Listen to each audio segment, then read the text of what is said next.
할렐루야. 우리 좌우전으로 인사하겠습니다. 당신의 기쁨이 되겠습니다. 네. 이제 말씀하셨으니까 이번 한 주에는 옆에 있는 분의 기쁨이 되는 결단을 하셔서 한번 적용해 보시면 좋을 것 같습니다.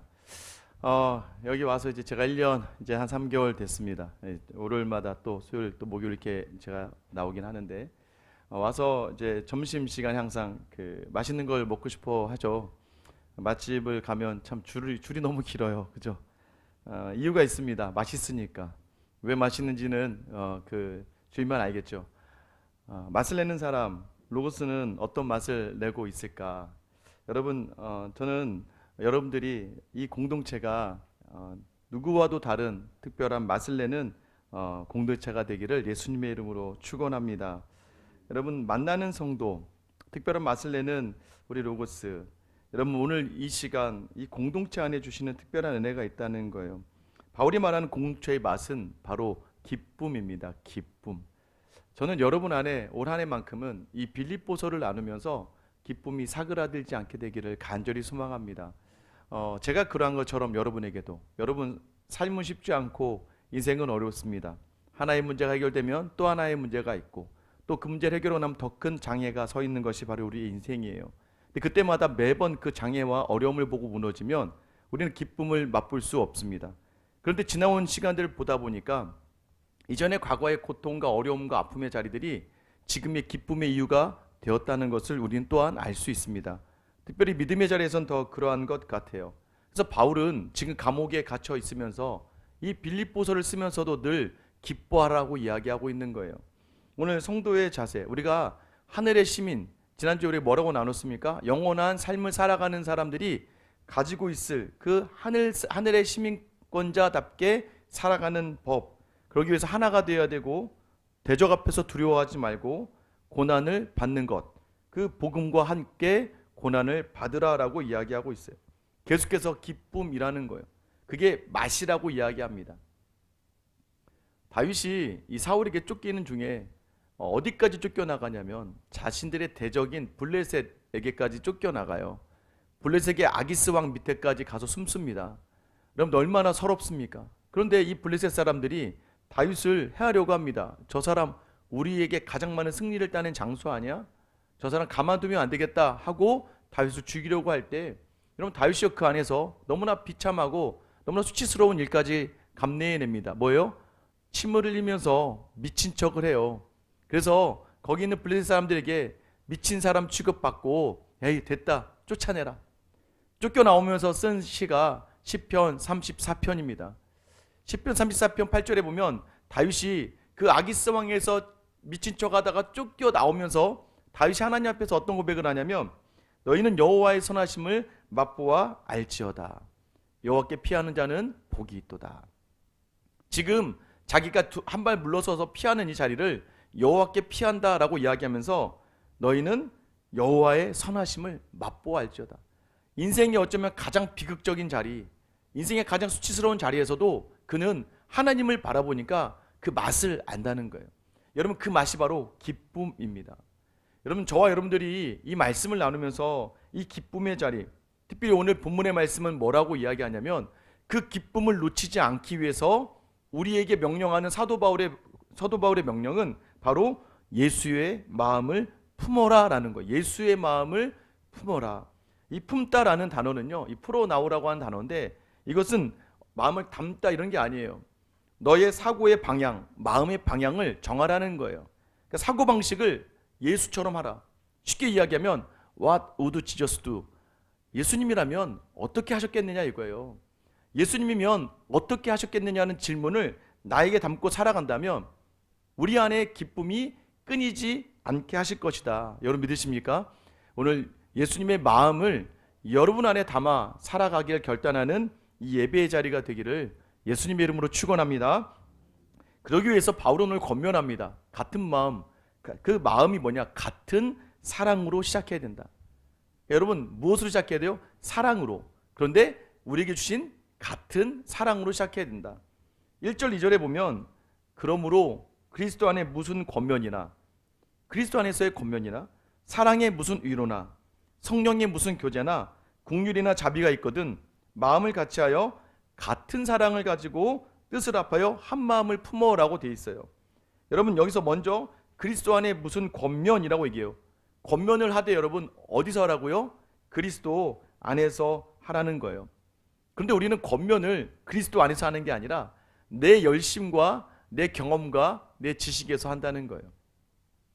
처음에 내 열심으로 은혜 주셔서 새벽기도 나오신 분들이요, 특징이 뭔지 아세요? 새벽기도를 나오다가 이제 다른 사람에게 이렇게 얘기합니다. 새벽기도 좀 나와. 이게 그리스도 안에서 하는 권면이 아니에요. 나는 나오는데 너는 왜 안 나오냐 이거예요. 여러분 어쩜 우리에게 주어진 이 월요 채플도 마찬가지 아닙니까? 야, 나는 나오는데 왜 너는 나오지 않냐 이거예요. 성경 통독 모임에도 야 나는 나오는데 너는 왜 안 나와? 기도 모임도 마찬가지입니다. 권면이라고 하는 이 단어는 파라클레시스, 여러분 뭐와 비슷하세요? 많이 듣고 있었던, 특별히 변호사님들이 잘 아는 파라클레토스. 이게 뭐 변호하다는 의미도 있잖아요. 이게 가까이 부르다, 여러분 가까이 내 옆에 두다. 여러분 권면이라는 것은 그리스도 안에서 더 가까이 주님께 나아가게 한다라는 의미를 가지는 거예요. 그러니까 여러분 그리스도 안에서 하나님 주신 그 사랑 안에서 권면하라고 이야기합니다. 또 하나는 사랑의 무슨 위로나라고 이야기해요. 사랑을 담는 위로가 필요하다는 거예요. 위로하되 사랑을 담아라. 근데 여기서 말하는 위로라는 단어가, 이 단어는요 용기를 주다라는 의미가 있거든요. 그러니까 사랑을 담아서 용기를 줘라라고 이야기하는 거예요. 그냥 값싼 동정을 이야기하는 게 아닙니다. 여러분 그래서 위로한다는 이 의미는 뭔지 아세요? 이 사람의 지금의 마음에 용기를 주는데 거기서 그치지 않고 이 사람이 어디까지예요? 나보다 더 잘 돼도 기뻐할 수 있는가? 우린 그게 안 돼요. 교회마다 함께 우는 건 되더라고요. 성도의 모임마다 함께 우는 건 됩니다. 누가 아프대 어렵대 그러면 함께 울어줄 수는 있더라고요. 근데 울어주다가 그 사람이 잘 되고 뭔가 막 잘 풀리고 그러잖아요. 함께 웃어주지 못하더라고요. 갑자기 내 안에 시기가 일고 내 안에 질투가 일어나는 거예요. 그러니까 여러분들도 초신자들이 올 때는 되게 잘해주시잖아요. 교회에 초신자들이 오거나 또는 신입사원 오면 되게 잘해주다가 또 신입변호사 오면 잘해주다가 갑자기 이 사람이 일을 막 치고 나가기 시작하면, 아니 처음에 위로해주고 도와주려고 하다가 나중에 보면 시기하고 무너지는 게 우리라는 거예요. 여러분 사랑을 담은 용기를, 그래서 그 사람이 잘 될 때 마음으로 축복할 수 있는 자리까지 가야 되는 위로가 내게 있는가? 그것도 우리 주님이 우리에게 주시는 거래요. 그 사랑 안에 담기는 위로. 세 번째는요, 성령의 무슨 교제라고 이야기합니다. 이 교제라는 단어가 코이노니아, 이게 친밀한 정말 특별한 나눔을 이야기해요. 그런데 성령의 교제라고 이야기합니다. 성령은 한 하나님, 한 예수님, 한 성령님 모두가 하나라는 거예요. 성령이 주시는 것이 무엇입니까? 우리를 믿음의 공동체로 세워간다는 거예요. 그러니까 여러분이 어떤 관계 속에서 그 성령의 능력 속에서 교제해야 된다. 그래서 여러분 가는 곳마다 세상의 생각이 드는 모임을 끊어내야 됩니다. 그들을 전도하기 위해서 단단하게 무장한 채로 가는 건 괜찮은데, 여러분이 내가 서 있는 교회나 또는 밖에 또 직장 안의 모임이 성령 안에서 이루어지는 모임인가 그렇지 않은 모임인가, 여러분에게 성령 안의 모임이 있어야 돼요. 그래서 여러분이 그 성령의 공급, 기도하며 힘을 얻어야 되는 자리를 요청하는 겁니다. 여러분 넷째는요, 무슨 국률과 자비가, 그러니까 국률과 자비가 있어야 된다. 여러분에게 국률과 자비가 있습니까? 병들거나 가난한 이들을 모른 척하면 안 된다는 거예요. 저희 교회 최근에 제가 참 감사한 일이 뭐냐면, 최근에 저희 신혼부부 하나가 이제 아이를 낳았어요. 아이를 낳았는데 아이를 낳고 너무 힘들어하는 거예요. 왜냐면 이 아이가 낮에는 좀 자는데 밤에는 1시간에 한 번씩 울어 제끼니까, 아직 이제 첫 아이를 키우는 저희 집 같이 애 넷 정도 키우면 제가 그러거든요. 안 죽어 그냥 내버려둬. 안 죽어.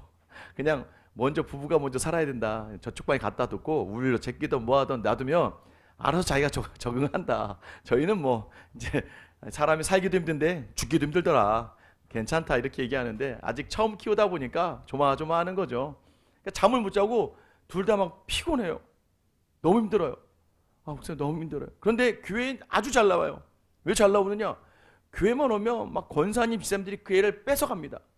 뺏어가서 너 예배드려. 그래서 저 잠옷에 가서 막 권사님들이 그 아이를 막 너무 잘 봐요. 돌아가면서 막 순번이 정해져 있어요. 그럼 와가지고는 와서 예배드리고 마음껏 예배드리고 가서 교제하다가 식사하고 커피까지 먹고 올 때까지 순번 대기자가 있어서 아이를 맡겨놓고 편안하게 예배드리고 나눔하고 오는 거예요. 여러분, 교회 안에 이러한 긍휼과 자비, 서로를 돌아봄의 자리가 있는가? 저는 우리 로고스에도 이런 돌아봄의 자리가 있게 되기를 예수님의 이름으로 축원합니다. 여러분, 이게 뭐예요? 마음을 같이 하여 같은 사랑으로 그리스도가 나에게 하신 것처럼 그리스도의 마음을 담아 다른 지체들 돌아볼 수 있다면 여러분 안에 섬김의 자리, 헌신의 자리에 기쁨이 사그라들지 않다는 것을 이야기하는 거예요. 여러분, 두 번째는요, 겸손입니다. 나를 낮춰 다른 사람을 높여라. 먼저 3절에 이렇게 얘기해요. 아무 일에든지 다툼이나 허영으로 말하라. 여러분, 다툼이란 말은요, 다툼이란 단어의 의미가 뭐냐면 자기를 드러내다라는 의미가 담겨져 있어요. 뭐냐면 우리가 왜 다투냐면 자꾸 나를 드러내려고 하니까 다투는 거예요. 부부관계에서도 자꾸 내 의를 드러내려고 하고 내 뜻대로 되지 않는 자리에서 나를 중심으로 이야기하다 보니까 다툼이 일어나는 거죠. 이런 공동체 안에 다툼의 이유가 무엇입니까? 너가 나를 무시해? 너 나를 쉽게 봤구나. 그러면서 다툼이 일어나는 거예요. 나를 무시한다고 느껴지니까. 다툼으로 하지 말아라. 나를 드러내려고 하지 말라는 거예요. 또 하나는 뭐예요? 허영으로 하지 말아라. 허영이 뭘까요? 그럴 수 있는 상황이 아닌데 그럴 상황이 아닌데도 하는 거예요. 그러니까 내 수준을 알아야 돼요. 내가 감당하지 못할 것을 하지 말아야 돼요. 저희 교회 집사님이 자꾸 7시에 일하러 가셔서 다음날 아침 9시 반에 오시거든요. 이 가락동 시장에서 일하시는 우리 집사님이신데 맨날 주일마다 막 뭘 하려고 그러세요. 주일날도 7시면 출근해야 되는데 밤 저녁 7시면 다음날 아침 9시 반까지 일어나니까 그런데도 1부 예배 드리고 2부도 막 섬기려고 그래요. 막 그래요. 제가 불러다 놓고 얘기했습니다. 하지 말라고. 1부 예배 드리고 그냥 집에 가세요. 집에 가서 주무세요. 왜냐하면 건강이 상하잖아요.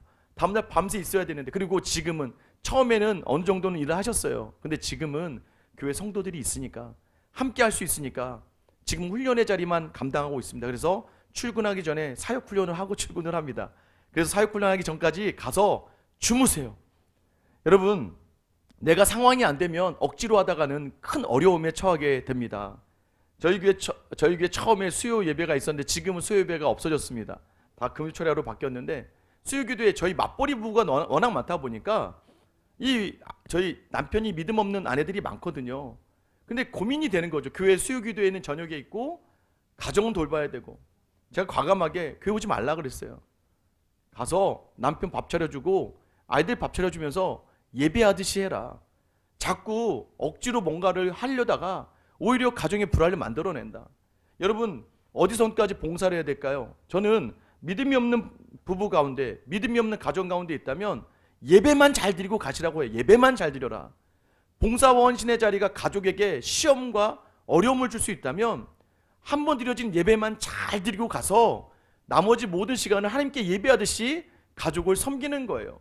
내가 할 수 있는 영역을 잘 분별하는 게 바로 허영으로 하지 말라라는 말입니다. 그러면서 뭐라고 3절 하반절에 이야기합니까? 우리 같이 한번 읽어볼까요? 시작. 오직 겸손한 마음으로 각각 자기보다 남을 낮게 여기고.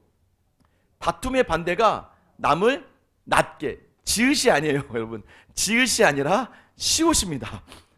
지옷으로 하면 돼요. 남을 낮게 여기면 안 되고 남을 낮게 여겨야 된다는 걸 얘기하는 거예요. 이런 겸손은요, 여러분, 왜 우리는 겸손해야 되냐면 우리의 구주 되신 예수가 겸손의 왕으로 오셨거든요. 그 높은 곳에서 낮은 곳으로. 여러분, 그래서 항상 물이 채워지는 곳은 높은 곳이 아니에요. 낮은 곳이에요.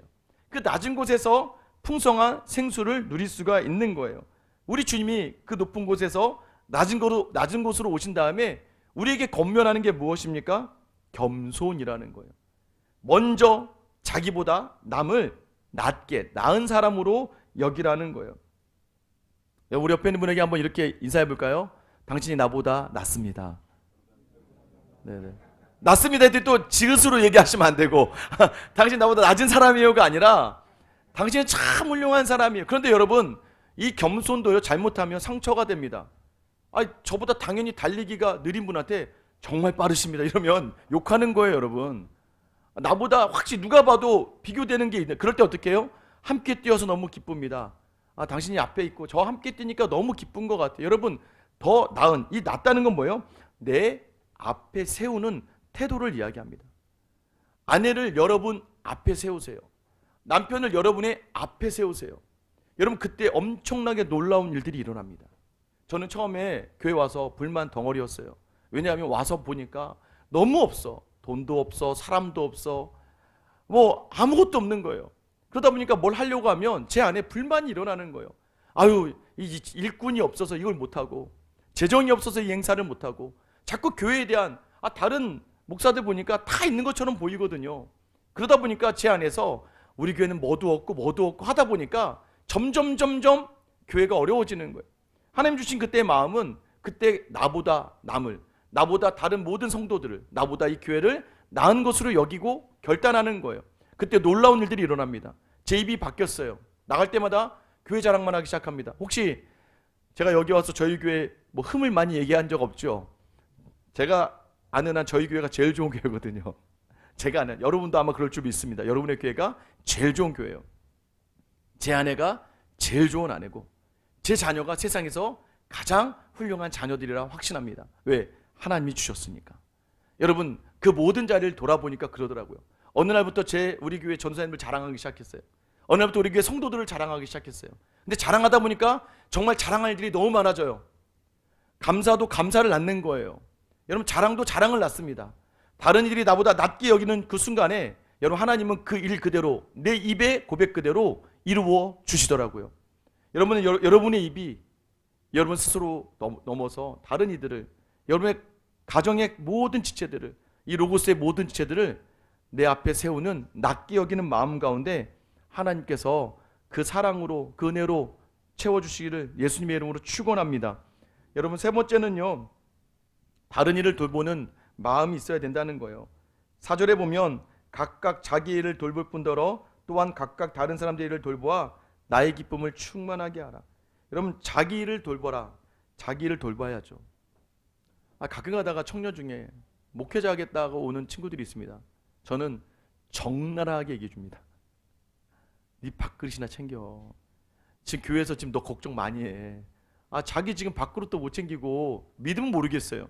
뭐 내적 소명이야. 자기가 하나님께 뭐 목회자로 뭐 사명을 받았다고 하는 건 모르겠는데, 누가 봐도 지금 걱정이 되는 아이인데, 지금 공부도 못하고 취업도 안 되고, 자기 삶을 지금 걱정해 주는 사람 다 주변에 보면서 아이고 쟤는 어떡하나 이러고 있는데 갑자기 와서 목회자가 되겠대요.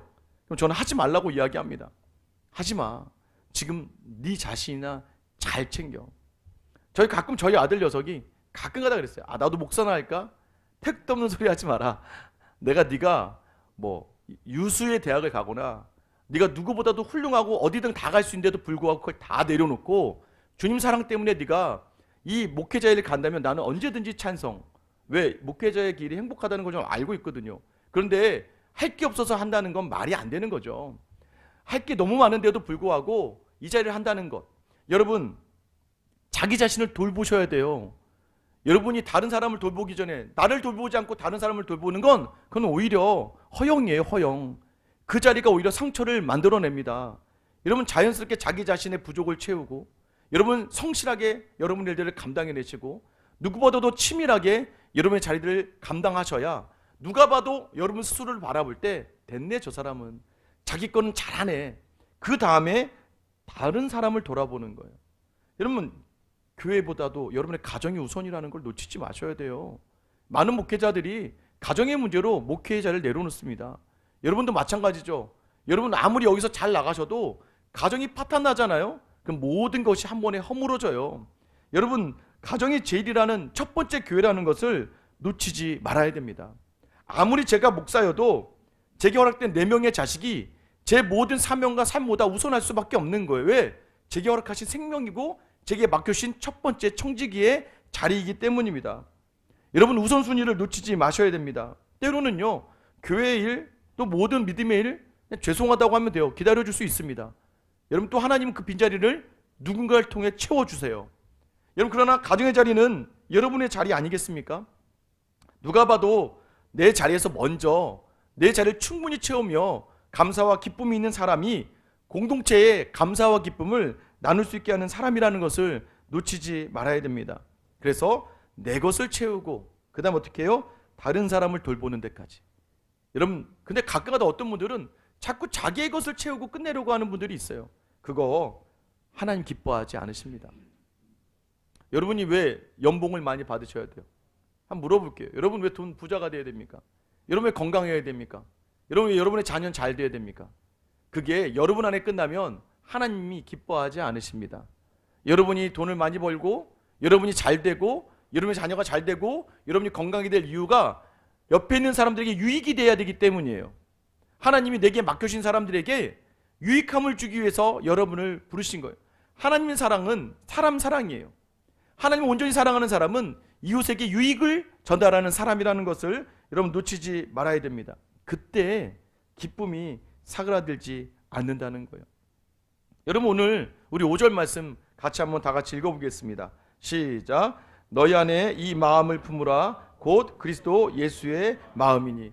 여러분 오늘 우리에게 원하시는 자리가 무엇입니까? 여러분 여러분 스스로의 자리에서 여러분은 같은 사랑, 그러니까 주님의 사랑으로 하고 있는가? 권면이나 위로나 교제나 긍휼과 자비 안에서 누구의 뜻대로 하고 있느냐예요.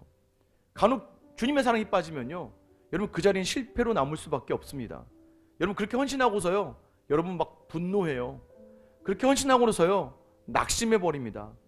내가 너를 어떻게 했는데. 이 로고스 안에서도 마찬가지예요. 여러분 열심을 다해서 남 돌아봐줄 때 어떻게 해요? 뒤통수 딱 맞는 거예요. 그러고 나서 여러분 쓰러지면 뭐예요? 그건 여러분이 여러분의 사랑으로 여러분의 열심으로 한 거예요. 여러분 하나님 주신 사랑으로 권면과 위로와 교제와 긍휼과 자비를 감당할 수 있게 되기를 축원합니다. 여러분 또 하나는 무엇이었습니까? 겸손이라는 거예요. 예수님을 따라가는 삶, 겸손의 삶이잖아요. 여러분 자꾸 다른 사람을 나보다 낮게 여기면요, 같은 공동체 안에 있는 사람이 나보다 나아지면 어떻게 될까요? 또 그 사람이 나를 끌어주는 거예요. 여러분 서로 그렇게 나음을 자랑하다가 앞으로 나아가는 게 바로 믿음의 공동체라는 거예요. 여러분 이 자리를 놓치는 순간 여러분 무너지는 거예요. 이 자리 교만으로 서는 순간 여러분 무너지는 겁니다. 서로의 나음을 찾아주는 자리, 저는 우리 로고스가 그런 자리가 되기를 예수님의 이름으로 축원합니다. 그리고 마지막 뭐였어요? 돌아봐주는 자리. 오늘 우리가 읽은 말씀 뭐예요? 요한복음 13장 14절 15절에 오늘 주보에 써있죠. 내가 주와 선생이 되었대요. 예수님이 주님이래요. 예수님이 선생님이래요. 여러분 2000년 전에요, 스승은요 이 제자들 입장에서는 거의 신과 같은 존재입니다. 스승의 모든 먹을 것과 살 것을 챙겨줬어야 돼요. 그런 예수님이요 발을 씻기셨대요. 당시에 하인들이나 하는 일, 종들이 해야 될 일을 여러분 엄청난 패러다임 시프트가 일어나는 거예요. 세상은 힘에 놀리지만 믿음의 자리는, 이 믿음의 자리는 주님의 본을 따라가는 자리라는 거예요. 너에게 행하게 하려 하노라. 이건 뭐예요? 계속해서 서로의 발을 씻기라라고 이야기합니다. 여러분 저는 여러분에게 좀 맛이 나는 목사가 되고 싶습니다. 여러분 어떠세요? 이 공동체, 전 로고스가 만나는 공동체가 되었으면 좋겠어요. 기쁨이 가득한 공동체가 되었으면 좋겠습니다. 사람들이 끊이지 않게 찾아와서 이곳에서 나의 발을 씻겨주는 하나님의 사람들을 경험하는 이 로고스가 되었으면 좋겠어요. 그러면 이제 어떤 분들이 이렇게 얘기하시더라고요. 여기가 교회냐고, 직장 아니냐고. 여러분 그분들 믿음, 말씀을 잘 모르는 거예요. 교회는 무엇이에요? 성도들의 모임이 교회라니까요. 여러분 우리가 예수를 주로 고백하는 성도들의 모임이라면 저는 이 로고스가 여러분 교회라고 저는 생각합니다. 여러분 세상에 발을 씻겨주는, 세상에 어려운 사람이 발을 씻길 수 있는 믿음의 공동체로 우리를 부르신 줄 믿으시기를 축원합니다. 오늘 그 고난 속에, 복음과 함께 고난받는 이 속에 주님 반드시 기쁨을 주신다는 거예요. 여러분 저는 여러분이 이 기쁨을 좀 누렸으면 좋겠어요. 내가 헌신하고 내가 수고하며 내가 나아가지만 예수의 마음으로 주님이면 어떻게 하셨을까? 여러분 그 자리에 반드시 회복이 있고 기쁨이 있는 거예요. 이번 한 주 이 예수님의 마음, 예수님이면 어떻게 하셨을까? 예수님이면 어떤 마음으로 하셨을까? 여러분 그 자리의 선택이 여러분에게 기쁨으로 충만하여지기를 예수님의 이름으로 축원합니다. 우리 찬양할게요. 나 주님의 기쁨 되기 원하는